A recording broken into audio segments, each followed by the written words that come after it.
If you're a game developer, I've got some good and I've got some bad news for you. The bad news is that year over year, the amount of games being released on Steam just keeps expanding and keeps going up. We see this with also the Steam Next Fest right now that's going on, where 32 games are participating, just at demos basically, in the Steam Next Fest, which is more than double what it was just a few months ago, where it was 1,400 games. And it's more than like the amount of games released, I think, back in 2016 is now just in a 1-week festival, basically, that there's demos being released. It's crazy. The good news, though, is that after looking a bit deeper at all of those games that are being released on Steam right now, I wouldn't be too worried about that number of, oh, every day 40 games come out. It sounds very scary, and it's very much like, oh, how am I gonna stand out? I think you don't have to do anything special or anything new that you didn't have to do like a year ago, for example, to stand out between that, because so many of the games, I'm gonna say it, are just bad. That's what I want to talk about today. There's a lot of slop on Steam. And with slop, I'm talking about multiple things, basically. Slop is, in my opinion, just games that shouldn't be on Steam for various reasons. Maybe it's an asset flip and they did nothing original. Maybe it's just like a 10-minute game experience that should have been a flash game and it should have maybe been better on a platform like Crazy Games, where it's more of that casual approach. Or maybe it's someone who's like, oh, I just found out about Midjourney, let me make my first game and make everything AI-generated garbage, and it's just not a cohesive game, it's not a fun game, and the game looks dog shit as well. And that's your competition at the end of the day, where we often talk about like, oh, marketing and like there's so many people, but I think honestly half of the games releasing every day on Steam, you don't even need to worry about it. Most of these slop games will never breach like 200 wishlists or whatever, they'll never get the 10 reviews, and they'll just be shoved away by Steam into like the void where nobody really cares about them, where it's very hard to find them, they'll never show up in the discovery queue and things like that. So they kind of just get smothered by Steam the moment they release. But the question is, with Steam having this much slop, does it mean that maybe game development has to change a little bit? Where you have these videos from us, from other YouTubers as well, as like there's never been a better time to become a game developer because the engines have gotten so good, so free, you have people who make awesome tutorials, and like the barrier of entry has gotten extremely low to go into game dev. Basically the only thing that you need to get your game onto Steam, which is for a lot of people like their dream like goal already, is to spend $100 on a Steam store credit. And that's it. You are now a Steam developer. And I've had plenty of discussions before of like, oh, should Steam become like more of a gatekeeper again? Should they bring back things like the Greenlight program?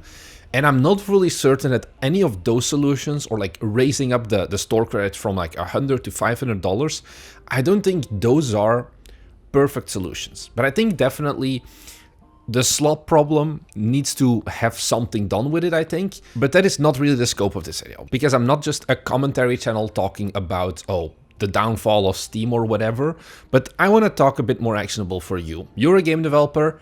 1, how do you not make slop? And 2, how do you actually stand out still above the rest of the slop games, basically?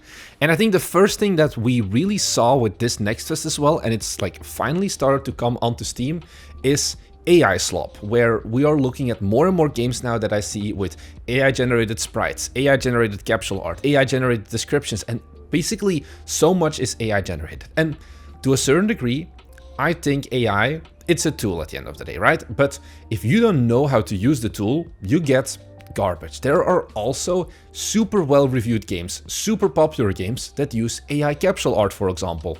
The main one here is there's a publisher called Playway, and they focus on, you know, maybe not always the most creative and artsy games, and more on, hey, this has to sell. They kind of have that mobile game dev approach with KPIs, and they track everything and things like that. And they have started switching more and more games to just use AI-generated capsules, because at the end of the day, we're developers, and other developers can often, like especially if you're an artist, you can spot AI pretty easily. But I think something that developers forget, and I even have this one talking to you guys in our community on like our Discord and whatever, it's like, oh, who would buy this game? Because you can clearly see it's AI generated. It's not the case. We can see it, but a lot of normal people, regular gamers on Steam, and the people who will at the end of the day buy your game, not the starving artist, they're not gonna buy your game, but the hundreds of people who just wanna play good games and if the capsule is AI generated or it's like not offensively bad AI generated, they often don't care. That's why I mentioned the Playwave. Like, if they keep doing it, I'm very certain that they've been like A/B testing their capsules, seeing if there's an impact on wish lists and things like that, because that's kind of their whole business, is just optimizing the shit out of Steam. If they do it, then I honestly feel like they have definitely put the research into it and be like, yeah, the capsule art, nobody cares about it. And it's honestly capsule art that I'm even like, isn't like really good, honestly, where I feel like, hey, I have been using AI as well, because all of our YouTube thumbnails are AI generated. I could probably make something better already using AI. And it does mean, hey, there is an actual cost benefit from it. I know every artist right now is like making a voodoo doll of me. But hear me out, like, we have been using actual artists as well for capsule art. We've even bundled like a resource where you can find a whole bunch of capsule artists that people in our community and we have worked with. I'll link that down below because it's really helpful. But you're still looking at between $200 and $800 in total that you'll be spending on your capsule art. Combine that with another 1 to 2 weeks of time just spending going back and forth with your artist and getting it done. Yeah, sure, you can do that, but someone like Playo is like, yeah, that's an extra $200 or that's an extra $500 that we don't have to spend. We can just get a poor intern and let them AI generate something. Or even if you know a bit more about, hey, AI, you can make some pretty good capsules. I'll put one up right now that I threw together for one of our upcoming games, and I made it in 20 minutes. And it's like, yeah, this cost me my $8 a month Midjourney subscription and half an hour of my time in total or something. And I have all of my capsule art already. I think AI in general, developers almost have a bit of a like crab in the bucket like approach where, for example, we see this as well with using Cinti assets. Yeah, if you just take your regular Cinti asset and you throw it in Unity and you don't do any post-processing, no technical art, nothing like that, you don't put shaders on it, you don't try to make it look good, yeah, it's going to look like a shit asset flipped game. But if you are just a programmer who doesn't really have all the skills to learn 3D art, well, you're better off taking that asset, putting it in your game, and then working on, hey, the technical art, the post-processing and things like that to make it look better, and then just go on. And sure, when you talk to developers, they'll be like, oh my god, how dare you use Cinti, go kill yourself, you have no art and passion. It's the same with AI basically, where yeah, if you do the bare minimum where you just ask for, give me a goblin sprite and throw that directly into your game and don't do anything else with it, it's going to look bad. If you want to use AI, by all means, I think, to a certain degree, certain parts of AI for game development are really good. We've made videos about it before. I think, for example, programming, you basically have to use AI. If you don't do it, you're literally handicapping yourself. I think for promo art, it can be all right. And especially localization is a third one. So not writing the original text, but just translating it to other languages to get like a first feel of what markets would be interested in my game. Those are all solid. Using AI for sprites in-game, I'm a bit iffy about, because generally what I see there once again is that lack of knowing how does my AI tool work. It's definitely a tool at the end of the day. You need to learn how it works. You can't just be like, give me 50 anime girls for like my trading card game and they will all look consistent, they will all look good. You're definitely losing out a bit on the consistency. But hey, newsflash guys, there are tools once again that Midjourney and like other AI image generators offer to more fine-tune your models, to have more of a consistent style. But if you're too lazy to actually learn that and try that out and put some actual effort in putting it into your game and making it look good, well yeah, of course I'm going to heap you into the AI slop pile and you should feel bad.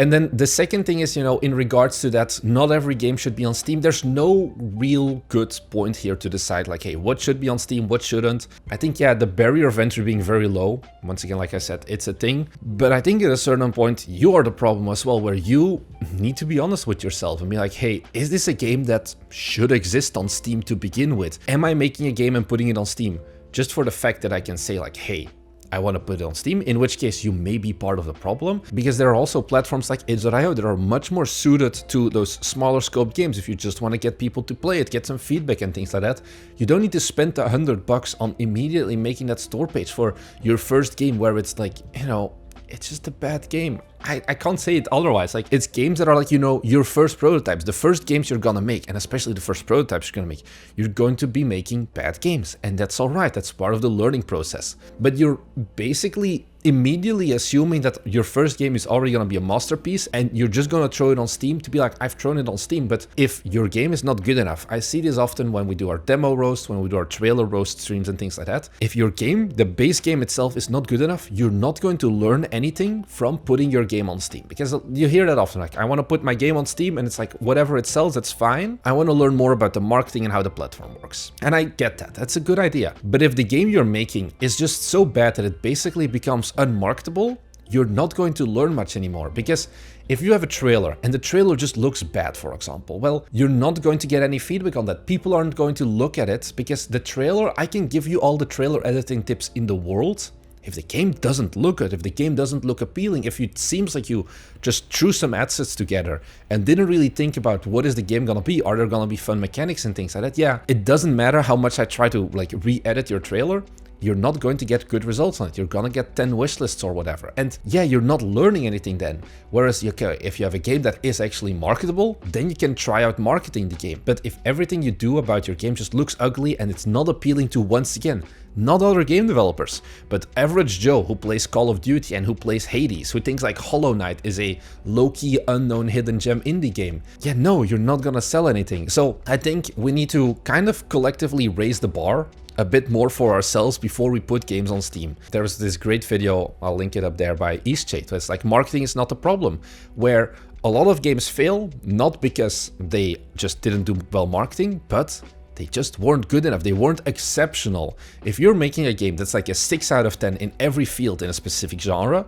whereas there is like games like Factorial, for example, or like the other like local genre version of like a 10 out of 10 aspect to a certain genre, well, you're not going to compete with that. You need to be competitive with at least like some of the aspects that other games have. If you're making just a generally worse game in all regards, you're not adding anything new to the genre in general, nobody wants your game, I don't want your game, and you probably should spend some more time figuring out on, hey, who actually wants this game? It's the things like, hey, what's your hook, what's your pillar, what's your USPs?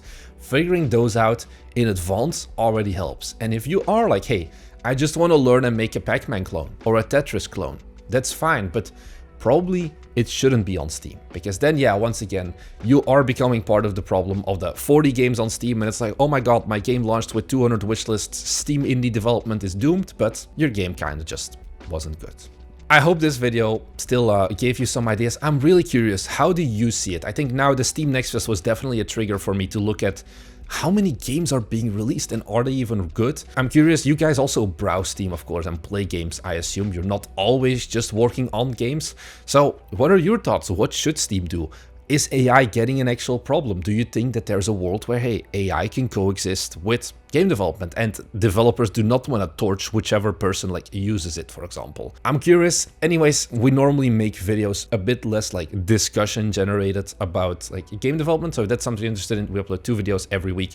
Go ahead down below and subscribe, as it really helps us out. And seeing the number go up just makes me happy, to be honest. So thank you very much for watching, and I'll see you guys in the next one. Bye!